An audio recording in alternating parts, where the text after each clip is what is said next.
But sadly, this isn't the first time security forces in Western Europe have apparently missed intelligence provided by Turkey. This man, Omar Ismail Mustafa, was one of the terrorists behind the Paris attacks in November. Turkey told France about him twice, but the authorities didn't follow up on the information. France only contacted Turkey about him after the Paris attacks. And this man, Ibrahim Abdulsalam, was involved in Paris too. He was deported by Turkey at the beginning of 2015 after being caught while trying to enter Syria. He's the brother of Salah Abdulsalam, who was arrested in Brussels just last week.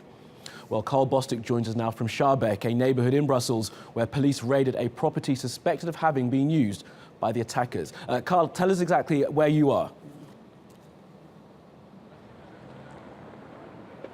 Okay, good morning. We're actually at the station neighborhood of the Schaerbeek district. And what we're looking at this apartment building, that fifth floor, the top fifth floor, all the way from the middle to the left. That's where three of the men, they used it not only as a safe house, but as a bomb-making factory. What's most striking, and we'll take a look at this, what's most striking is that this building actually was empty. It was under renovation. There are many surprises here because when the police finally raided this flat, they also found 30 pounds of TATP explosive, 30 pounds of explosives. That's the kind of explosive that was used in the Paris attacks as well. We're going to the front door here of this building, and you can see here how it's just filled with just lots of, mail or junk mail, so to speak, and you get a sense of how empty and abandoned it is. And that's one of the questions that the police have about how an empty, abandoned building could be used by people as a safe house, but also to make bombs. So they also want to talk to the owner about that sort of a thing because he could possibly be under investigation.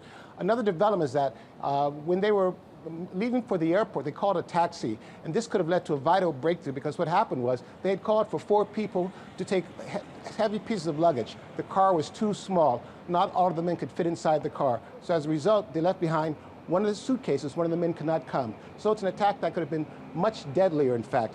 And that's why only 3 suitcases were taken to the airport, and you had 2 bombs going off.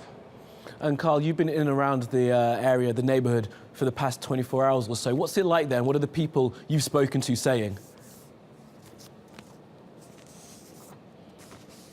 Well, what you need to keep into context is this is not Molenbeek, which has been described as the hotbed of radical extremism in Belgium. This is actually a hard working class neighborhood. In fact, earlier today, I did speak with the mayor. He said, listen, this is a neighborhood where people come from Morocco, Turkey, Bulgaria, Romania. Everyone's surprised. This is a quiet neighborhood. If anything, people are just saying, how could people be living here in plain sight? Apparently, they managed to move to this building just days before the attack. They managed to finish completing the making of their bomb under the nose of the authorities, if you will, and then carry out their attack. So there's a lot of questions to be asking, ranging from how could they rent such an empty flat, that's where the owner comes in, to how could they move so freely, because 2 of the attackers, again, had direct links with the Paris attacks as well, which happened back in November. Absolutely. Well, Karl, for now, in Schaerbeek, thank you.